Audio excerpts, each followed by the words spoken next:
Business owners really have no idea where all of their information is lying. With where we are today, everything should just be at the end of your finger, ready and accessible for you to use. We believe in ethical technology, data privacy, data sovereignty, and consumer rights. Unlike many of our other competitors, we don't change our terms and conditions every couple of days. You cast your ballot with your wallet every single day. You can choose who you're supporting.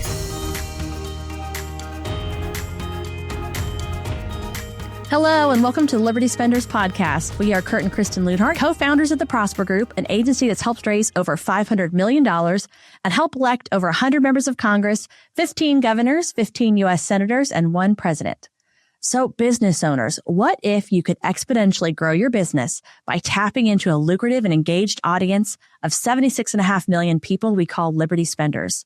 These Americans spend $5 trillion a year, and they're motivated to buy from businesses and brands that share their values. If you want to learn more about this, you can get access to our new best-selling book at libertyspenders.com/free. Our guest today is Andrew Riddaugh. He's the co-founder and CEO of Liberation Technology Services. They're the company building uncensored private cloud hosting, hardcore cybersecurity, and revolutionary liquid-cooled edge data centers. That does sound. We're going to have to dig into that. Before taking on big tech, Andrew served in the White House Office of Presidential Advance for President Trump, ran strategy on over 300 trips, and helped deliver Florida's big 2020 win as the campaign strategic director. Andrew, welcome to the show. Yes, hi. Thanks so much for having me. Yeah, I was just thinking about this, and I said to Kurt right before we went live, it's like anybody that could handle those things is like, that's who you want in a crisis. And when I think about people that are coming to you, they're trying to avoid said crisis with their technology, right? And hopefully we can get to them before things really hit the fan. That's exactly right. And that's what you want. Somebody who's flexible, thinks on their feet, is thinking of how to solve problems before you get to that point where you're desperate and you get the call of like, Andrew, help me. Yeah. Yeah. You know, I was thinking about what you're offering, right? And when I think of, cloud hosting, I think about, well, where's my data?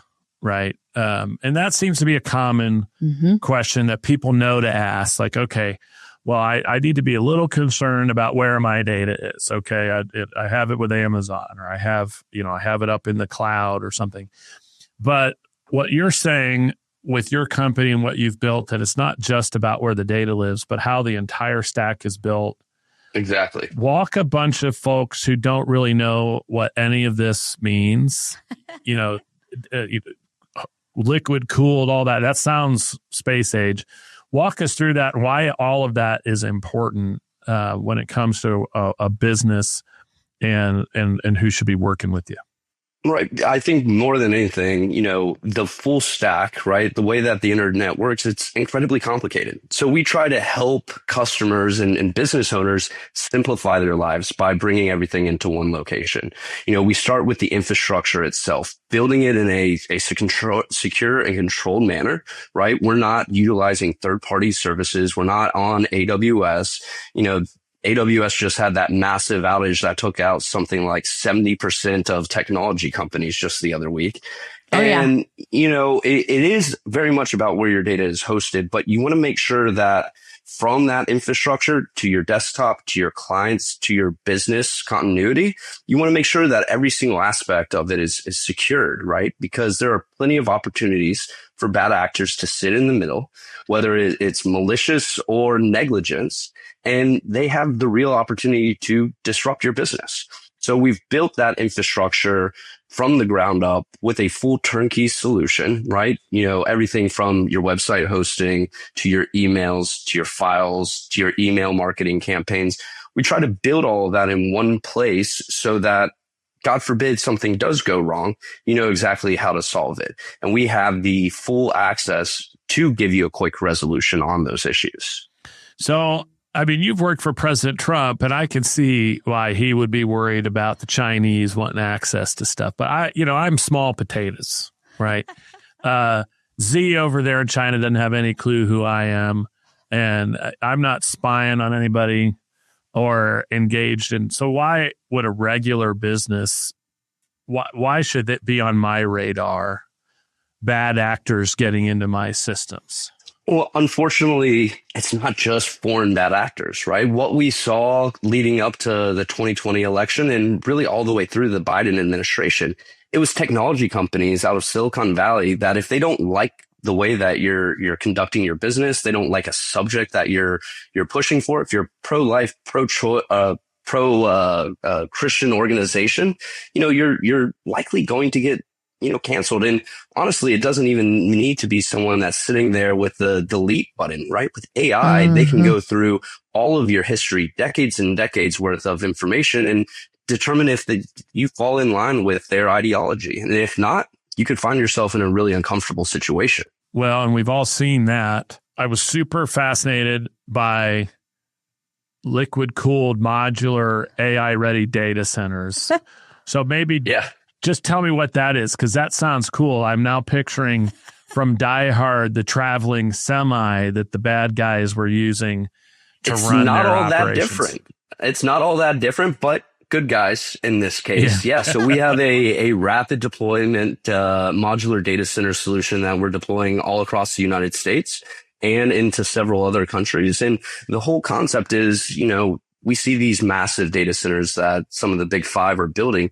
They're consuming all the resources, right? Yep. We need to build infrastructure that is supportive of communities, that can work within the infrastructure that we already have, and that is distributive so that we ultimately have better cybersecurity, better national security, and an infrastructure that can be resilient for the next 10, 20 years, right? The way that we are building data centers as an industry today is very limiting, right? The resources are being consumed at a faster rate than we can build infrastructure.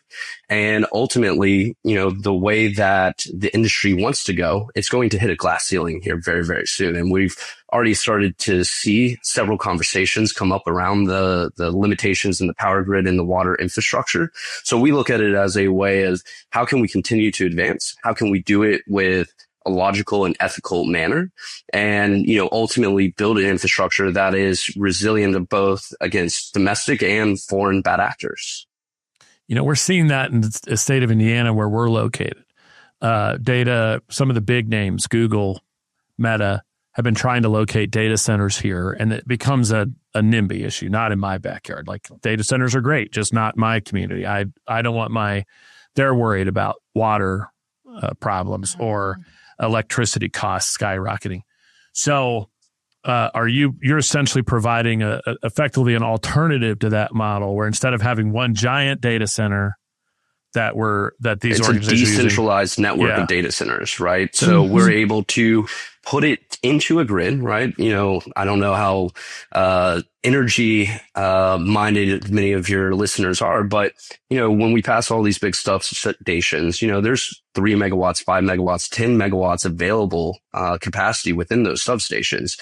Power companies, instead of building a whole new, factory or energy production location, they want to sell off that 3 megawatts that they have sitting, just down the road. And that will allow for them to then reinvest back into their own infrastructure. The way that, Amazon and Google, they're building today, they're going to these power companies and saying, hey, we need you to build a massive energy grid for us. But that investment, the cost burden of that falls on all of the consumers. And that's why in many of these markets, we see costs going up, because you're building infrastructure before utilization is fully accounted for. And that's honestly, what we're seeing in Texas and many other parts of the country.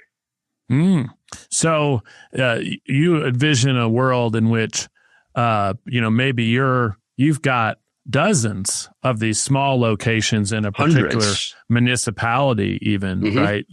But they're spread around and they're not tapping into, in fact, you could argue the utilities are benefiting, right? Because you're helping them with unsold inventory, which might actually lower costs for consumers in that scenario.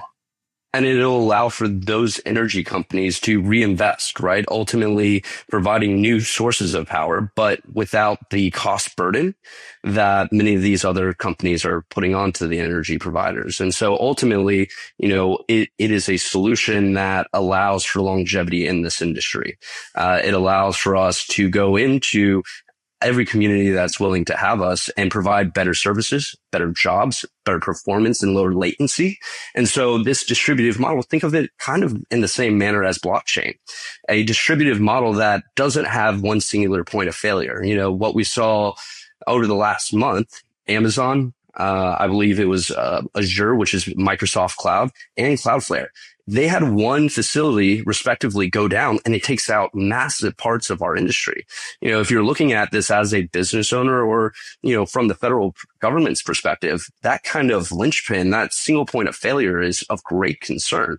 So, the simple solution is just creating replication across the entire United States. That's interesting as a public policy matter. It's a real challenge we're facing right here, right now. It's got taxpayers and community people all up in arms about these big data centers. I think that's fascinating. It is. And I love the innovation side of it. But I also know, Andrew, from just the brief time we spoke before we aired, that you mentioned this at the beginning, but I just felt your heart for business owners who want to also just take control, right? And just not put their fate in the hands of these big technology companies where they don't fully understand everything. So I would imagine for many of those people, they think that making that transition is going to be really time intensive, really expensive, right? There's all these kind of hurdles. It's going to be really hard to do. But I know you say, hey, this is just as simple as 1, 2, 3. It's not that hard. So why don't you break down for people, what does that look like? So if somebody says, yeah, you know what? Why am I giving money to these people? Or, you know what? I just feel better if I have control and I know the people I'm working with are my partners, people that I could actually know who they are and talk to someone as opposed to these giant companies. What does that step-by-step process look like for someone who's ready to make the switch? Yeah. So someone that comes over to Liberation, all of our tools are self-service. So if you're someone that's a little ambitious and you want to just do it on your own, we've got all the tools, the videos, and everything that can walk you through it. Or you can meet with one of our team members, and depending on the level of support that you want, we can do it all for you. We can tackle it, one item a week or a day. Or, you can go in as a business owner in 10 minutes, set up a new website, transfer your emails. Everything is meant to be self-service, but we also have a really heavy and strong response for folks that need a little bit of hand-holding, right? And, the beautiful thing is right now we have a couple of years. We have 3 more years of the Trump administration. So you have time. We know that technology companies aren't going to go squirrely and start deplatforming people like we've seen in the past. But this is the opportunity. Do it at your own pace, right? We don't want to, you don't want to, as a business owner, wait until kind of the last minute and find yourself in kind of the crosshairs of a Google or someone else, especially with the way that they're rolling out AI to really control and analyze business owners and their business operations. So for us, just submit a contact form. We set up a call and then we walk you through it step by step and help you every part of the way. I love that. And I will just add on because again, we here at Liberty Spenders, we take this stuff very seriously. So I'd add on, maybe you're not worried about it yet. You think you've got 3 years, but if you listen to anything that we talk about, we need to be supporting each other. And so the other argument is go and investigate this and partner with people who are aligned and support those businesses because your money has to go somewhere. And why are we going to give it to these? Let's be thoughtful about who we give our money to. Well, many people think about the direction that this country is going and they think, okay, well, I'm going to cast a ballot every 2 years. But more importantly, you cast your ballot with your wallet every single day. You can choose who you're supporting. And ultimately, we believe in ethical technology, right? In data privacy, data sovereignty, and consumer rights. Unlike many of our other competitors, we don't change our terms and conditions every couple of days at midnight or 1 a.m. when people aren't paying attention. We try to make everything very transparent and very consistent. And, additionally, we're also very forward about cost, right? Many of these other platforms, they'll sell you on the $2 for the first year, but then, year 2, you're paying $500, right? So it's kind of this bait and switch once they get you onto their platforms. We're transparent. Hey, other than a couple of cents every year or 2, nothing's really going to change. So we allow for consistency in business planning to take place throughout your business life cycle. If you're listening to this show, it's probably because you understand something most people don't. marketing to Liberty spenders isn't just about ads or tactics, it's about trust. And in the real world, trust moves through relationships. And that's why private introductions and deal flow are such a core part of what we do. So FastPass is a private introduction and deal flow network for Christian and conservative leaders who already have influence and want to scale fast. It's not open networking, it's intentional introductions between people who already share alignment. We've seen one client land a $25,000 opportunity from a single introduction. Another told us that FastPass has become his largest source of referrals, not because of volume, but because of fit. And yet another closed her equity round at a key moment just due to the right introduction. When you book a one-to-one consult with us, we're not handing you a list or making big promises. Instead, we're having a real conversation about what you're building, who you want to meet, and whether FastPass makes sense for this season for you. So no pressure, no hustle, and no awkward pitch from us. Yeah. If you're ready to grow through relationships instead of forcing everything on your own, head to libertyspenders.com/FastPass and book a one-to-one consult with us. In worst case, you leave with clarity. Best case, the right introductions change the trajectory of what you're building. Okay, back to the episode. I know that you guys can do from small scale operations, very small businesses, solopreneurs, all the way to some very, very large infrastructure needs and deployments. So because of that, you guys have also invested in some technology, I think, to help businesses. Hub for Teams is one. Tell us a little bit more about that. Give us maybe the elevator pitch of what that is and why people should think about it. So Hub for Teams is a unified collaboration platform. So whether you're a team of 2 or a team of 250, it's a great platform to increase proficiency, right? What business owners really oftentimes don't realize is how much they're spending on all of these different softwares, right? You have Zoom, you have Dropbox, you have Monday.com, and all of these other tools that you're paying $10 here, $25 there. And pretty quickly, you can be paying a couple $100 per employee a month. So what we've built is a unified platform that allows for, business owners to really consolidate a lot of those workflows. And it also increases productivity, all built on the Liberation Cloud platform so that you have great resiliency and performance while everything's staying right here in the United States. And so what we're able to do is help business owners save money, increase their performance, and secure their data all at the same time. Yeah, and to know that their chats aren't right. Yeah, there's no AI bot being managed monitoring by the big tech people. I mean, my eyes have been opened. I mean, we all know that we use these tools. Zoom is one, and Slack, and a number of these others. And I've just doing this podcast and being introduced to the people that we are now working with. My eyes have opened, right? Like the veil has been pulled back about the terms of service and how all this stuff works. And so we just do our best to educate people. And I think it's tremendous that you guys have invested in building a tool to try to consolidate and solve that problem for business owners. Right. And ultimately, what we see a lot of is business owners really have no idea where all of their information is lying. Right. And so it's like, okay, I've got to send a Slack, then I've got to go download this from Dropbox and upload it back into Slack. And it's a burdensome, right? Everything with where we are today, everything should just be at the end of your finger, right? Ready and accessible for you to use. Yeah, we joke at our company about it's become now this running joke with our COO about, well, I sent this to you. Well, in which one of the, carrier pigeon? That's the one we haven't used yet, right? There's text, Slack, there's just a million ways. So many options. Did you email it? Did I get a notification from this platform or this one? Like, where did you alert me to this thing? It's in WhatsApp. It's in WhatsApp. Yeah, it's like, good It's God. WhatsApp, Signal, Telegram. You're like, which one am I dealing with today? Right. And if you're in a lot of business groups like we are, I mean, they all have their, dealer's choice, right? They all have their tool of choice. And so, but I love it when he brings out that joke. He's like, oh, I Facebook messaged you. It's like, what? So we have a laugh about that. And I know I'm not the only one. So I say that because this will resonate with people who are like, yes, my God, all the apps. So that's really cool. I wanted to make sure people got a chance to hear about that. Yeah. And, ultimately what we build is tools for your everyday need as a business owner or even in your personal life, right? So we've got all of that in a single place one bill every single month, and, one customer support that you can ask questions to. And by the way, we have real people. So you won't be getting this endless AI chatbot circle that many of these companies are employing today. Yeah. Yeah.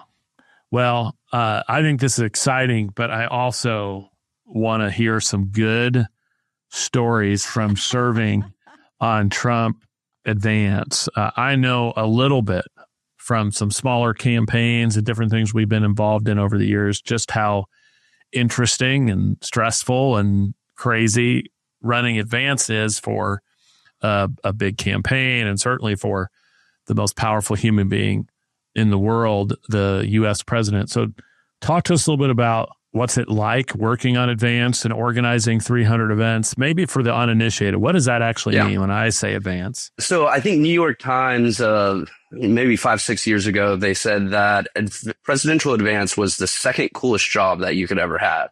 And most people have no idea that it even exists.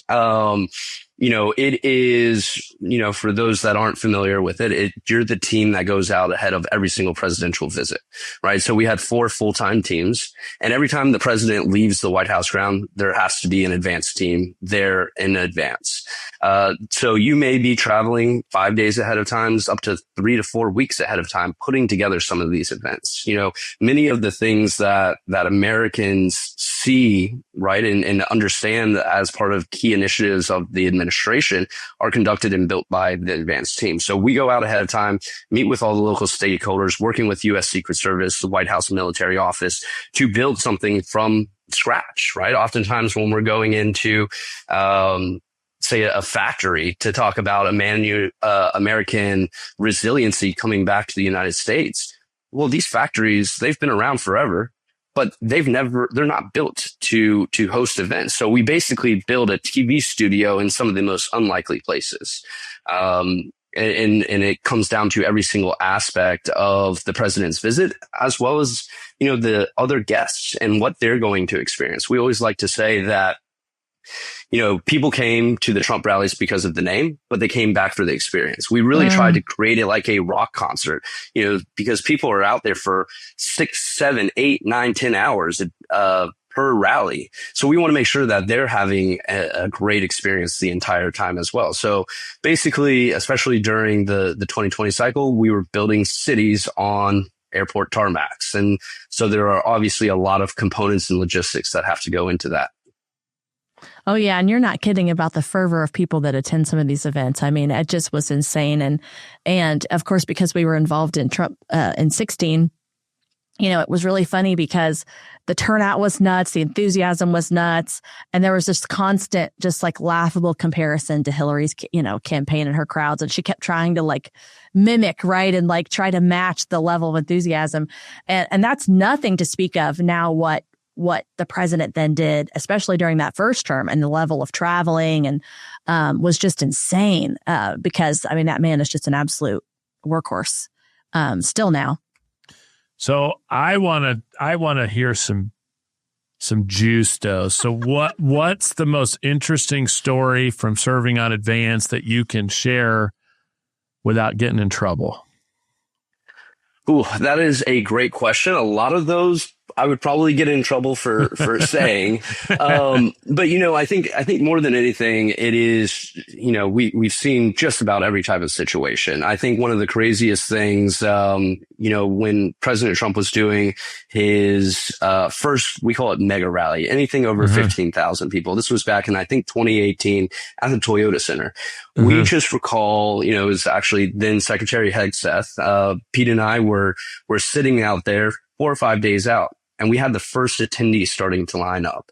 The initiative and the passion that so many of these people have, it's incredible. But, through the thick and the thin, we still had to come up with a way to keep the president out amongst the people. That's one of his favorite things to do, right? And so especially when COVID came in and the rest of the world shut down, the administration came over to us and said, how do we get the president back amongst the people? Yeah. Well, and I will speak for you because I have done a small fraction of what he's done in every possible crazy thing. comes up. People don't show up. People show up early. People come with demands, right? So I can only imagine what it's they like. change the game. They don't stick to their agreements. You We show up and you're changed the supposed to venue have location. you're supposed to Yes. have these things set up, and you've outlined it, right? You've probably been in comms with them. Okay, here's the layout. Here's where power is. Here's this, and then you get there. Well, this thing could, went foul. We didn't think to tell you about this shift we have. Oh, it's being worked on. Oh, we actually have, you're like, what? This really matters. Yes. And there's no brown M&Ms in that bowl. And that's how you know, right? For those of you who get the exactly. reference. And especially, I think one of the kind of craziest situations during the 2020 campaign, certain states obviously had certain policies, and one of the states in Arizona or Nevada, we were essentially playing whack-a-mole with the governor's office, where they tried chasing us out of every single venue. And I think we ended up with 8 or 9 different venues in the course of 5 days. And then essentially popped one up overnight, also tacked on a whole UFC event with that as well. Yeah. And so, it's all about being resourceful. What's a couple thousand people in a venue that was a manufacturing floor just the day before. And so, it's really a crazy experience. The people that do this work are some of the best when it comes to being flexible and adaptive under any type of situation. Yeah. And then you ended up on the campaign in 2020 working in Florida, which is one of the toughest states to be in. Mm-hmm. A lot of diversity, a lot of interests, people who are, need to have their individual needs met. And you were able to turn Florida into a bit of a yawner. I mean, the campaign did. It wasn't it wasn't the competitive nightmare that it tends to be. What do you think changed? What did you guys do that made that 2020 result feel so much more certain?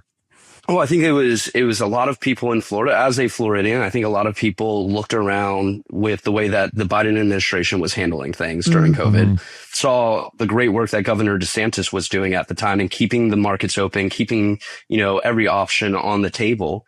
And, people in Florida, we get some crazy nicknames and a bad rap sometimes, but we're really resourceful. And I think that, more than anything, the Democrats lost sight of, what had been their longtime constituency.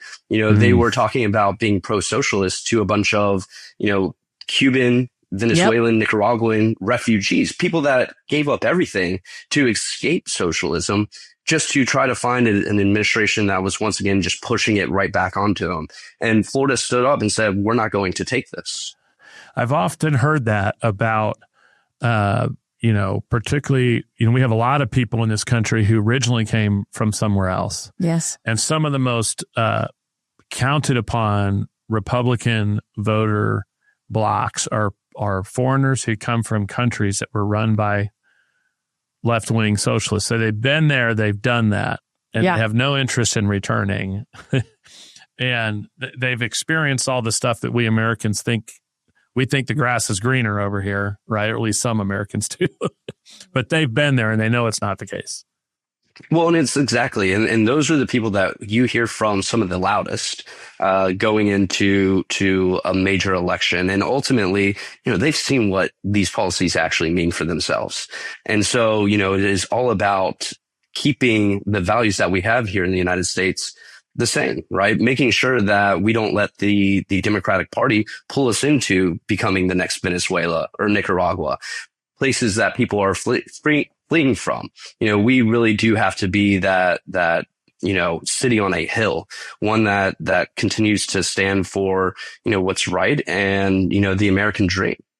I think possibly as well from your work on the campaign, particularly during this time, but also your time in the White House, you may have had a true front seat view of how big tech was trying to collude with government, particularly after Biden got in, to generate this censorship and cancel culture that you're fighting now through your business.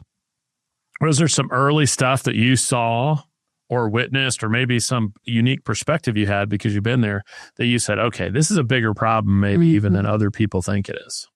Yeah, I think that, in the days right after the 2020 election, I think that was kind of the moment where it goes, okay, there are some serious flaws in technology, right? They were deplatforming the president of the United States. They're deplatforming doctors and members of Congress, not because they were breaking any law, but because they violated their terms of service, right? And using very obscure and vague language and basically cutting people off from their businesses, from their day-to-day lives. You know, technology is so important in, you know, every aspect of our lives today that being cut off from your email or your social media, you know, that has real profound impact. And after seeing what they could do to arguably the most powerful man in the world, right? We quickly realized that liberation, that an alternative needed to be built, right? Because if they're able and willing to do it to him, what are they going to do to us, right? And we needed to make sure that there was a place for conservatives, Christians to stand up and continue to speak their truths, right? There's a reason that the First Amendment is the very first thing in the Constitution. Yeah. Well, and we've outsourced so much of that now to big tech, right? So when you talk about speech, we have these private entities who control you so much now of our ability to speak. Right.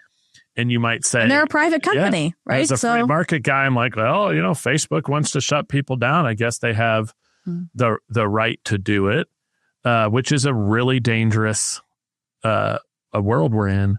One of the things I'm worried about is that too many people who were worried about censorship and cancel culture now think, well, Trump's in, he's put an end to all this, and we're good to go forever. And I have a belief that this is the calm before the storm in some respects, because when Trump or Vance, when that period ends, and someday, let's hope long time from now, it'll be a Democrat in the White House. There's going to be a Governor Newsom or a Gretchen Whitmer, and I think it comes back worse than it ever was before, because there's nothing like revenge after feeling like they were stopped and exposed to the public. So maybe I'm making and the a point. Expectation of how fast you can move has shifted, because Trump has been unlike anyone else in the speed. I'm not saying someone could just replicate that, but now there's like a new precedent and expectation for how fast somebody can move. And so I do think that's a real concern. And more so, you know, we saw with the Twitter files and what Elon Musk exposed, we could see the direct collusion and collaboration, but also the dramatic impact that, you know, a technology company was able to, you know, apply into the social debate within this country.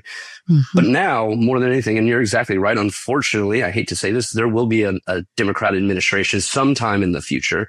But now what's changed is AI is built into everything, right? These technology companies can simply flip a switch and, you know, they'll start tallying up all of your strikes very, very quickly, because you no longer need, you know, the people in the offices to verify things. You know, many of these companies are simply just handing, you know, a lot of that review and control over to these AI platforms. And so, you know, when these technology companies feel like they can start, you know, behaving like they used to, it's, I think, going to be more prolific than it was back in 2020. Yeah. Well, that's an admonition for everybody listening. You know, what Andrew and his team are doing, and some other folks out there generating free speech platforms like Rumble, et cetera, they're so important. And let's not get lulled into a false sense of security. It's like every Hoosier, we get that right in the middle, late fall, where you have a couple of days that are 75 and 80 degrees, and you think winter's never coming. Winter's not around the corner. It's going to be sunny and hot forever. And then the next weekend, 2 inches, 6 inches, 8 inches of snow. And I think we're in that same kind of spot here where we just think, I was just waiting for you to, winter is coming. Yes. I'm just waiting Winter is for you here. Yes. Winter is here. I gave up that obvious metaphor there. You're spot on, right? And I think that ultimately what we're going to see is a return to the old ways, you know, in Silicon Valley. They're playing nice right now, but, you know, this is the great opportunity to get aligned today, right? With no real pressure. We know once we start getting closer to 2028, the same kind of nonsense that the Silicon Valley companies were doing before, they're going to do it again. Unfortunately, they didn't fire all the liberals in these different companies. They just kind of put them to the side, put them in the closet and said, hey, shut up for the next 4 years. And, at a certain point, they're going to let them back out and we'll see those policies return in a big way. Yeah. So maybe give our listeners, it's like, okay, here is the dead simple playbook. Here are the 3 things every business owner should do, maybe even in the next 90 days, right? To take control, to start making that transition and ultimately become uncancelable. What would you describe? Yeah. So go ahead and reach out to us at liberationtech.com. We'll go ahead and schedule an onboarding call and we'll look at everything from your website to your email, to your files, to your email marketing, all the different things that you need to do. We can walk you through what that migration plan looks like. And it's really pretty simple, but we have folks that will walk you through it and even do it for you. And that's kind of the great thing. You can actually talk to someone. We can answer all of your questions, but it's as simple as scheduling a call, right? And it takes no more than 30 minutes to get started. What do you think the biggest point of exposure is for people? Maybe one that they don't think. If you ask me, it would actually be your email systems, right? It is something that is critical to our businesses. AI has been, infiltrated every single aspect of it. And, what we've seen in the past is you'll send an email on a topic that maybe doesn't go with some of these terms and conditions. And next thing you know, your email isn't even getting delivered, right? It's not going to junk or promotion. They just don't deliver it at all. And so it can cause real business interruptions. Additionally, with the way that we're seeing things progress, it's a real vulnerability. So you can move your email, all of your files. Those are the things that keep your business running smoothly day to day. You can also take care of your website, but it's that private communication that, think about it. If you woke up one day and you didn't have access to all of your documents or to your emails, what kind of stress would that put you in? What kind of business impact would you find yourself going through? And so those are really simple ways that we can get started, and it all happens in the background, right? We're able to migrate everything over without interrupting your day-to-day business. So the idea of, okay, everything's going to be offline, it's going to take a month, it's going to be a super stressful process. That's all a thing of the past. It's easier now than ever. Powerful. So, outside of Liberation Tech, in the parallel economy, who do you think's really doing it right to contribute to the freedom and anti-cancel culture that we are going for? Yeah, I think that, there's some big obvious ones. Rumble and Public Square, they're making sure that businesses are open and accessible. Red Balloon is a great partner. We've gotten several of our employees from Red Balloon, the craft shoots over there. Great Huge team. Shout out. We partner with American Cloud and several other technology companies. More than anything, what I always say is this space is so big, right? We don't look at these guys as competition, right? We're all in this together. We're kind of taking on some of the biggest industries that this world has ever seen. So really, it's all about joining up and providing those options, right? It's a free market, to your point earlier, Kurt. We need to make sure that there are options out there for everyone. We do. And I love your reference, American Cloud, another great company working in this space. And so I think it's amazing because, as I shared, and again, a big passion for ours, it's not only helping people understand that there's this huge market of consumers who actually want to do business with you, that this is something, but also it's a call. It's a call for all of us to be thinking about, again, how we spend our money. So not only do we want to encourage business owners to leverage this way of marketing, we also want to consider all of us, we're also consumers of goods and services. And so let's also be thinking about the impact we can have in that way. And so I love what you guys are doing. And I love the story of, hey, this is smart business. This actually is here to protect you. And also for me, talking to these people, this is another way where we can shift our dollars. And all of that matters. It's a way for people to make an impact every single day. right? That ultimately is the key factor. We're one of the largest voting blocks in this country, right? So if every single conservative decided to start putting their money behind, conservative technology, aligned technology companies, what kind of impact will that have? A rippling effect, because ultimately, the big players that have committed many of these offenses, they're going to have to answer to their shareholders and say, hey, listen, maybe putting political ideology into business is not the best way to go about doing things. Well, Kristen, I think it's time for our lightning round. What do you think? I think so.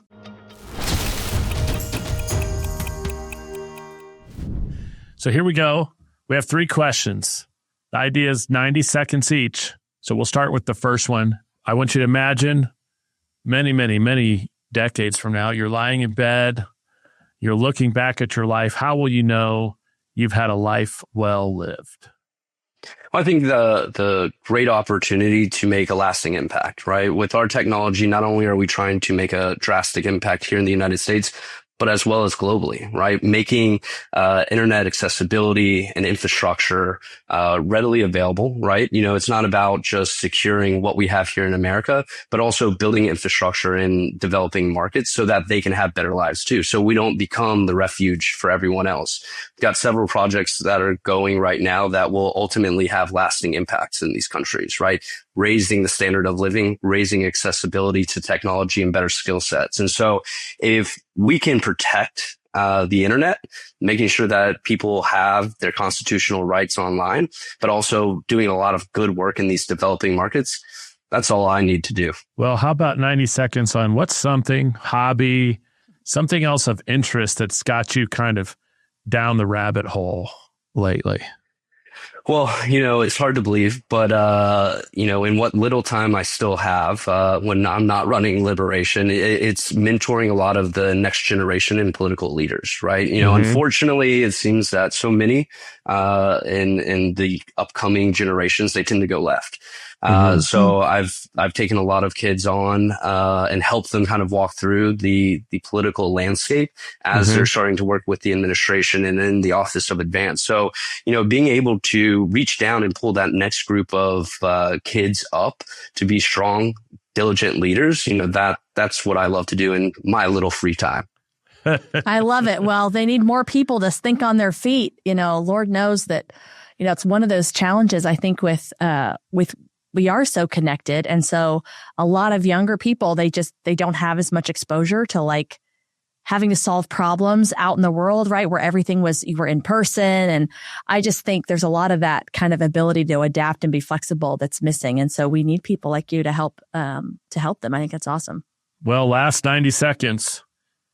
Let's pretend somebody is tuning in right now and they've missed everything else. 90 seconds. Who are you? What do you do? Who should be working with you? How do they get in touch with you?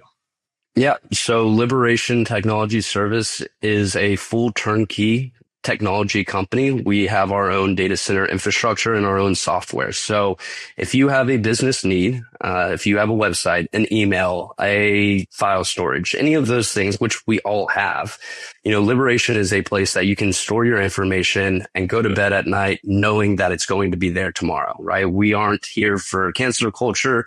We have a pretty clear black and white. As long as you don't break the law, we don't care what you believe in. We're here to protect your online rights. And people can get a hold of us by going to Liberation Tech. That's liberationtek.com, and submit a form, schedule a call. One of our team members will be happy to walk through your digital liberation and answer all the questions that you might have. Wonderful. I love it. Digital liberation. Let's go. Yeah, that's a great pitch. Well, we're so excited that you joined us, Andrew. It's been a great interview and super fun for us. Well, thank you guys for having me. Thanks for joining. And for those of you tuning in, we really value your time. If you found value in today's episode, don't forget to like and subscribe so you don't miss anything in the future. Until next time.